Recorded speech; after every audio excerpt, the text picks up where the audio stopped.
മറ്റൊരു വാർത്തയിലേക്ക് വരുമ്പോൾ പത്തനംതിട്ട ചൂഷണത്തിൽ പ്രതികളെ നാട്ടിലെത്തിക്കും.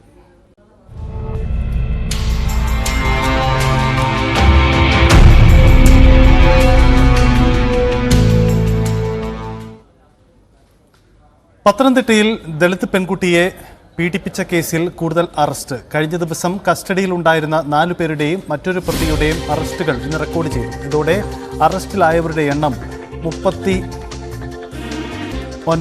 29 എഫ്ഐആറുകളും രജിസ്റ്റർ ചെയ്തു. വിദേശത്തും മറ്റു സംസ്ഥാനത്തുമുള്ള പ്രതികളെ കണ്ടെത്തുന്നതിന് ലുക്കൌട്ട് നോട്ടീസ് പുറപ്പെടുവിക്കും.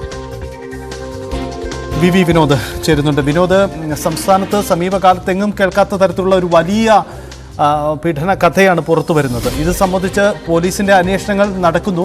പക്ഷേ പല പ്രതികളും വിദേശത്താണ് എന്നത് വലിയ കുരുക്കാണ്. എന്താണ് നിലവിൽ നടക്കുന്ന അന്വേഷണ രീതി?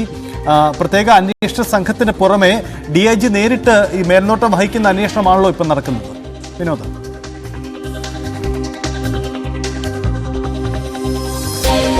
പോലീസ് അന്വേഷണത്തിൽ കാര്യമായ പുരോഗതിയാണുള്ളത്. 39 അറസ്റ്റുകൾ ഇതുവരെ റെക്കോർഡ് ചെയ്തു. ഈ വെളിപ്പെടുത്തലുണ്ടായി 62 പേർ പീഡിപ്പിച്ചുവെന്നാണ് പെൺകുട്ടി പറഞ്ഞത്. ഈ കണക്കിൽ ചില ആശയക്കുഴപ്പമുണ്ട്. അതായത് ഒരേ ആളുകൾ തന്നെ ഒന്നിൽ കൂടുതൽ തവണ പെൺകുട്ടിയെ ലൈംഗിക ചൂഷണത്തിന് വിധേയമാക്കിയോ എന്ന കാര്യം പോലീസ് പരിശോധിക്കുന്നുണ്ട്. അങ്ങനെയെങ്കിൽ ഈ 62 എന്ന സംഖ്യ അല്പം കുറയാനുള്ള സാധ്യതയുണ്ട്. അതായത് 39 പേരെ ഇതിനകം പിടികൂടാൻ കഴിഞ്ഞു എന്നത് വലിയ നേട്ടം തന്നെയാണ്. മാത്രമല്ല, പോലീസിനെ സംബന്ധിച്ച് ഇനി വിദേശത്തും മറ്റ് സംസ്ഥാനങ്ങളിലുള്ള പ്രതികളുണ്ട്. ഇവരെ പിടികൂടുക എന്നതാണ്. ലുക്കൌട്ട് നോട്ടീസ് പുറത്തിറക്കിയുള്ള നടപടികളിലേക്കാണ് അന്വേഷണ സംഘം പോകുന്നത്.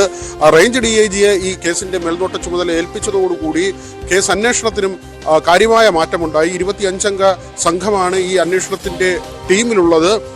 ഇവർ സൈബർ പോലീസിന്റെ കൂടി സഹായത്തോടു കൂടി പ്രതികളെ കണ്ടെത്തുന്നതിന് വേണ്ടിയുള്ള നീക്കങ്ങൾ നടത്തുന്നു. പെൺകുട്ടിയാകട്ടെ തന്നെ ലൈംഗികമായി ചൂഷണം ചെയ്ത ആളുകളുടെ പേരുകൾ പലതും ഡയറിയിൽ എഴുതിയിട്ടുണ്ടായിരുന്നു. ഇതും അന്വേഷണത്തിന് സഹായകമായി. മാത്രമല്ല, പെൺകുട്ടിയുമായി ഫോണിൽ സംസാരിച്ച രേഖകൾ, അതിൻ്റെ വിശദാംശങ്ങൾ കൂടി അന്വേഷണ സംഘം ശേഖരിച്ചിട്ടുണ്ട്.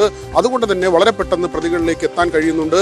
ഈ സംസാരിച്ച ആളുകൾക്കൊപ്പം ഉണ്ടായിരുന്നത് ആരൊക്കെ എന്ന കാര്യം ഈ പിടിയിലാകുന്ന പ്രതികൾ തന്നെ പറയുന്നു.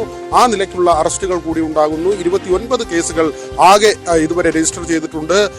ഇന്ന് 2 കേസുകൾ, അതായത് പന്തളത്തും അതോടൊപ്പം തന്നെ മലയാളപ്പുഴയിലും 2 ഇടങ്ങളിലായി പുതുതായി 2 FIR കൂടി രജിസ്റ്റർ ചെയ്തിട്ടുണ്ട്. Pathanamthitta police station, Elavanthitta police station, ഈ 2 പോലീസ് സ്റ്റേഷനുകൾ കേന്ദ്രീകരിച്ചാണ് ഏറ്റവും കൂടുതൽ കേസുകൾ രജിസ്റ്റർ ചെയ്തിട്ടുള്ളത്. പുറത്ത് ഇപ്പോൾ ഓരോ സ്റ്റേഷനുകളിലായി ഓരോ കേസുകൾ വീതം കൂടി രജിസ്റ്റർ ചെയ്തിട്ടുണ്ട്. സജിത്ത്. യെസ്, വിനോദ് സൂചിപ്പിച്ചതുപോലെ ഈ സംഭവത്തിൽ പോലീസിന്റെ അന്വേഷണം വേഗത്തിൽ പുരോഗമിക്കുകയാണ്.